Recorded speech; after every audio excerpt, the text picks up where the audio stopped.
Nous sommes encore aujourd'hui avec Sandrine. Bonjour Sandrine. Bonjour L'Oréal. D'accord. Et on va parler d'un sujet bien précis qui parle de couple. Bon, quand je dis couple, c'est-à-dire, moi je vais te poser une question directe sur le couple. J'ai trop de problèmes ces temps-ci, énormément.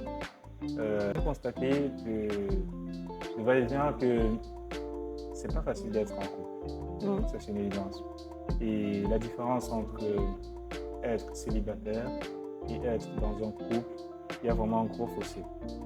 Et actuellement, chez notre génération d'aujourd'hui, les couples, nous avons l'impression, je n'ai pas les statistiques, que le taux de divorce ou de séparation, si je vais appeler ça comme ça, est vraiment énorme. Chaque fois que je me mets en couple, que je m'étais mis en couple en tout cas, personnellement, ça ne se passait pas du tout bien. Ça ne se passait pas comme je le voulais. Ouais. Même si j'essayais de faire de mon mieux, je ne suis pas parfait. Oui. Ça, c'est une évidence. Personne n'est parfait. Mais à force de vouloir faire de son mieux, j'ai l'impression que peut-être il faudrait ne pas le faire du tout. En fait. Ne pas se mettre en couple. Soit ne pas se mettre en couple, soit ne pas faire de son mieux. Tu sais. Non, mais si tu ne fais pas de ton mieux, comment est-ce que tu penses que le couple va marcher? Je ne sais pas. Tu fais de ton mieux, ça ne marche pas. Alors, la question, c'est comment faire pour que le couple marche? Est-ce que c'est ça? Pourquoi pas? Oui. Ok. Ah, ça, c'est une très belle question. Déjà, j'ai envie de dire que je crois que le couple, c'est, pour moi, ça c'est très personnel, c'est la voie royale pour vivre pleinement sa vie, en fait. Pour se découvrir et vivre pleinement sa vie. Et donc, voie royale jonchée d'énormes challenges. Donc, ça me fait penser à quelque chose dont on avait déjà discuté tous les deux. Et je te disais, quand on se choisit, quand on choisit son partenaire, quand on choisit sa partenaire, très souvent, on ne le sait pas, mais c'est à partir de ses blessures, des blessures profondes. Et donc, on va choisir quelqu'un qui va combler nos blessures. Et donc, on n'est pas conscient qu'on le choisit, ce sont des blessures qui ont choisi. Donc, nous sommes en train de mettre en place un programme driver, dont les blessures ont pris le lead. Et donc, on choisit pas la personne qui nous convient réellement, puisqu'elle convient à nos blessures, mais pas à nous, à l'être qui est derrière. Okay? Et on demande à cet être de nous aimer là où nous ne nous aimons pas. Et sauf que ça va être compliqué. Ça va être compliqué.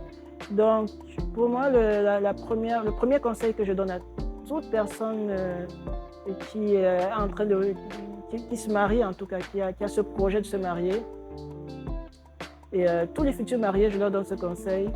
Ok, vous avez déjà pris la décision de vous marier. Ok, moi je ne vais pas, enfin je veux dire, j'ai pas mon mot à dire dessus. Par contre, ce que je sais, c'est que c'est un chemin compliqué. Donc, ce que je peux vous recommander, c'est d'apprendre à vous connaître. De plus en plus aller vers la découverte de vous-même. Et donc, qu'est-ce qui se passe en général? C'est que comme les personnes ne se connaissent pas et qu'elles font des choix à travers des blessures, elles vont avoir des partenaires des partenaires béquilles qui vont donc plus ou moins combler ces manques. Le problème, c'est que quand le partenaire n'est pas disponible, le partenaire ou la partenaire n'a pas la disponibilité, ou n'a pas l'envie, ou n'a pas les moyens de combler ces manques, eh bien, on est malheureux. Et on se dit que c'est de la faute de l'autre. Voilà, il ne fait pas assez d'efforts. Alors qu'en réalité, c'est parce que nous ne prenons pas la responsabilité de nos manquements. Ce n'est pas un problème en soi, les manquements. C'est juste d'en prendre la responsabilité et de ne pas attendre que ça vienne de l'autre. Et quand ça vient de l'autre, eh tant mieux, on en est heureux. Et puis le jour où l'autre n'a pas les moyens, n'a pas cette disponibilité, on n'en fait pas un drame. C'est-à-dire que le couple peut continuer d'exister et on peut continuer de nourrir cet amour, même dans les moments où l'autre n'a pas de disponibilité. Je ne sais pas si je réponds à ta question. Non, tu réponds parfaitement à la question. Et je vais peut-être sauter du coq à l'âne. Effectivement, dans ce manque-là, bien sûr, que ce soit pour l'homme ou que ce soit pour la femme, on constate que ce soit pour la femme, par exemple, qui dit oh, tu fais pas ci, tu fais pas ça. Bon, on sait que les dames elles sont plus affectives que les hommes. Et les hommes, c'est oh, tu fais pas aussi ci, ça, bien sûr, dans leur sens, on va dire. Et ça pose beaucoup de problèmes. Mais maintenant, est-ce que c'est pas à cause actuellement de ton avis, bien sûr, de la société qui va dans un sens actuellement par rapport à avant? Parce qu'il est clair, il faut le constater peut-être, effectivement, il y a une grosse différence entre les années d'aujourd'hui et les années d'avant 2000, on va dire, dans tout ce qui est question relation. À ton avis, qu'est-ce qui fait la différence entre les deux? D'accord, oui, c'est-à-dire qu'aujourd'hui, il y a quand même ce besoin d'être épanoui. Exactement. Oui, et avant, disons que c'était ce qui était, ce qui prédominait en tout cas, c'était l'ordre social, D'accord. l'ordre familial. C'est ne pas faire de vagues, c'est ne pas sortir du rang, c'est rester. Le terme qui me vient, c'est soumis, mais en réalité, c'est être. Oui, c'est ne pas sortir des rangs, c'est se taire, c'est subir. Et puis, des générations de ma mère ou avant, c'était, voilà quoi, tu supportes tout dans le mariage et puis tu ne te plains pas. Moi, je me souviens, j'ai une mère qui me disait, le jour où mon mari m'a battue et il m'a fracturé le fémur, jeune mariée, hein, elle était à l'époque, je suis allée voir mon père et mon père m'a ramenée chez mon mari en me disant, c'est la dernière fois que tu viens chez moi. Donc, on apprenait aux jeunes filles à l'époque à tout supporter. Voilà. Et aujourd'hui, les mœurs sont changées et les personnes disent on n'a qu'une seule vie, on veut la vivre. Voilà, on ne va pas supporter l'insupportable. Voilà. Pour moi, c'est ça le changement. D'accord. Il y a une anecdote que tu m'avais racontée sur le couple, l'homme et la femme. Et je voudrais que tu la racontes à tes propres mots. Si je me rappelle, je vais te donner juste un indice. Il s'agissait justement du fait que la femme peut venir faire des affections à l'homme.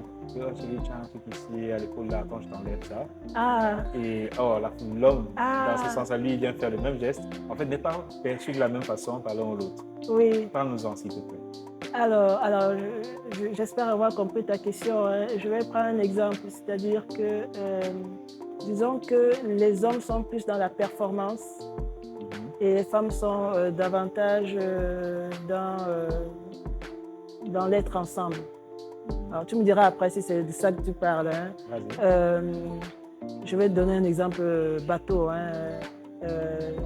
Un homme qui fait sa valise, parce qu'il voyage, tu vois. Si sa femme lui dit est-ce que tu as pensé à prendre ta brosse à dents? Il va dire oui. Est-ce que tu as bien pensé à prendre ton peigne? Oui. Est-ce que... À un moment donné, les questions de sa femme vont le saouler parce qu'il va entendre ça comme s'il était incapable de faire une valise. Donc, il est plus dans la compétence. Alors que la femme, si son homme lui pose ces questions, est-ce que tu as bien pensé, ma chérie, à prendre ton foulard qui te met en valeur? Elle va bien le vivre. Parce qu'elle va dire, waouh, il voit tous les détails et il pense même à ce foulard-là, donc ça lui plaît, et donc voilà. Elle voit plus l'être ensemble. Et elle voit l'attention. Elle voit, voilà, pour elle, c'est beau, c'est de l'amour, hein, c'est une manifestation d'amour. Là où pour l'homme, il va entendre que c'est une critique de son incompétence, qu'il n'est pas assez compétent pour faire des choses. Alors, je ne sais pas si c'est de ça que tu parlais. Si je veux justement rester dans le côté féminin, une femme justement qui fait ce geste-là, c'est-à-dire elle sait que c'est de l'affection et elle reçoit autre chose en retour. Et je sais que pour la plupart, c'est ce qui se passe. Elles se sentent frustrées, elles se sentent beaucoup renfermées dans leur chair, dans leur être. Est-ce que ça peut être une cause, à ton avis, de ce qui peut amener d'autres choses à des termes de séparation En tout cas, c'est une série d'éléments de ce style qui, petit à petit, vont ternir la beauté de la relation, de l'amour qu'il y a entre ces deux personnes. Et parce qu'on n'arrive pas à se comprendre, parce qu'on n'arrive pas à entendre qu'on a des langages d'amour différents, en fait, en réalité. Et on a l'impression que l'autre en face, il ne reçoit pas notre cadeau. Je vais prendre un exemple. Je vais prendre un exemple parce que là, j'aime bien les exemples. Ça, donc, je suis en train de parler à mon homme et je lui dis, voilà, je t'ai pris un cadeau pour ton anniversaire. Et lui, il me répond, ouais, mais moi, je ne fais pas les anniversaires. Enfin, apparemment, tu aimes trop les anniversaires. Bref, il me répond tout de suite, voilà, il n'aime pas parler d'anniversaire, il ne fête pas les anniversaires et tout. Et je lui dis, ok, c'est bon, j'ai compris, mais il insiste. Je dis, ok, bon, ben, je vais donner le cadeau à quelqu'un d'autre. Et là, il se fâche. Ah oui, mais je n'ai jamais dit que tu donnes le cadeau à quelqu'un d'autre. Pourquoi tu me parles de ça? Je t'ai simplement dit que je n'aimais pas les anniversaires. Je dis, bah, à ta façon de parler, j'ai l'impression que même le cadeau ne te plairait pas parce que je l'ai fait pour l'anniversaire. Donc, c'est un exemple de comment, à partir d'une belle intention, où on se dit qu'on va passer un bon moment, voilà, ça vire en fait à autre chose pour des problèmes de communication et de compréhension. Et après, il s'agit là d'être à nouveau dans le partage, d'aller expliquer à l'autre en dehors de la période de crise, avec tranquillité, avec sérénité, nos besoins. Et l'autre aussi nous dit, voilà, ses besoins à lui. Et c'est avec, avec cette habitude-là qu'on construit en fait un couple sur la durée. Et si on ne le fait pas, malgré l'amour, malgré les belles intentions, l'exemple que j'ai donné, c'était à partir de belles intentions. Et ça peut ne pas suffire. Et ça, c'est important d'en être conscient. J'ai pris la défense des dames, mais je suis aussi un homme. Et là, je vais prendre la défense des hommes. Pour dire, pour être sincère, effectivement, ce côté de performance-là, il est réel. Il est vraiment réel. Mais c'est aussi un côté pas forcément conscient d'être fait par les hommes. Mais la vérité est que on déteste être pris pour des gamins. Et souvent, les dames ont du mal aussi à l'entendre. Ou même pas du mal à l'entendre, du mal à l'accepter. Que ce soit la vérité, que ce soit un fait. Et de pouvoir trouver quelque chose qui convienne à la communication avec son homme. En fait. Donc, qu'est-ce que toi tu penses de ça? En fait, on a tendance à donner à l'autre ce qu'on aimerait recevoir. En fait, quand la femme va te poser la question sur je reprends l'exemple de la valise, est-ce que tu as bien pensé à prendre ci, est-ce que tu as bien pensé à prendre ça? Pour elle, elle te donne de l'attention parce que c'est ce qu'elle aimerait recevoir. Tu vois? Et toi, pour toi, elle t'infantilise. Et donc, c'est juste se rendre compte que les besoins sont différents et c'est d'en parler tout simplement, franchement. Au moment où c'est chaud, peut-être que ce n'est pas possible parce que les émotions ont pris le devant. Mais après, à froid, quand tout le monde s'est calmé, c'est de revenir dessus en disant, écoute, quand tu me poses ces questions, quand je fais ma valise, moi j'ai l'impression d'avoir ma mère en face de moi, quoi. Et je ne vais pas épouser ma mère, je ne suis pas en couple avec ma mère, je suis en couple avec une femme, une partenaire de vie. Je vais te prendre un exemple qui s'est passé, qui s'est déroulé, que j'ai vécu de moi personnellement. J'ai fait un transfert de crédit. Je sortais un appel, j'ai fait un transfert de crédit juste avant d'aller au travail. Et je me suis rendu compte arrivé au boulot que la personne n'a pas fait le transfert. Au retour, je suis parti à 8h, 19h, je suis de retour, j'en parle à ma compagne et elle me dit, mais on va s'arrêter chez lui pour... Je dis, bon, ok, on va s'arrêter, je vais lui en parler. Et quand je parle à la personne, c'est-à-dire c'est celui qui a fait le transfert de crédit, il me dit, effectivement, oui, effectivement, je me suis rendu compte que c'est pas parti, j'ai reçu le message que c'est pas parti, je l'ai fait. dès qu'on s'est quitté, dès qu'on a quitté la personne qui faisait le transfert de crédit, ma compagne me dit: oh, mais c'est pas comme ça qu'on parle, tu sais, c'est pas comme ça qu'on fait. Quand on parle à quelqu'un, c'est pas comme ça qu'on fait. Et effectivement, là, ça infantilise encore l'homme. Tu vois? Oui. Et ça m'a mis un peu mal. Ça m'a mis même pas un peu, très mal. Je dis clairement: s'il te plaît, je sais ce que je fais. Le transfert est arrivé. Je ne vois pas pourquoi tu vas me parler de ça comme ça. Évite de juger tous mes gestes. Oui. Parce que c'est ce qui se passe. Là, c'est la réalité. C'est peut-être pas pour tout le monde, mais avec la société de l'audience, on s'en rend compte. Donc, je voudrais avoir ton avis sur ce type de choses, en fait. Non, mais c'est un très bon exemple que tu amènes parce que ça permet de parler aussi de quelque chose qui est assez fréquent dans le couple. C'est quand on se met en couple, du moins dans beaucoup de couples, dans la majorité des couples, il y a une composante de pouvoir. Ça me permet de parler de ça, en fait. D'accord. Il y a, on se met en relation sous le prisme du pouvoir. Alors, c'est pas que dans le couple, hein, c'est simplement que aujourd'hui, on est en train de parler du couple et donc ça apparaît.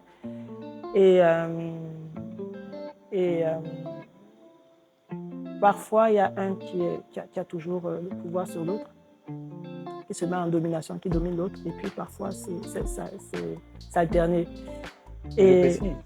Elle pensait bien faire. Non, je suis d'accord. On est d'accord. Hein. Alors, en plus, il y a aussi des cas où on est conscient que ce n'est pas normal. Mais parfois, on est dans ce mécanisme-là de inconscient. C'est-à-dire qu'on prend des rôles. On devient soit la mère, soit l'enseignant, soit... Enfin, voilà, quoi. Moi, je sais plus que toi. Écoute, assieds-toi, je vais t'enseigner.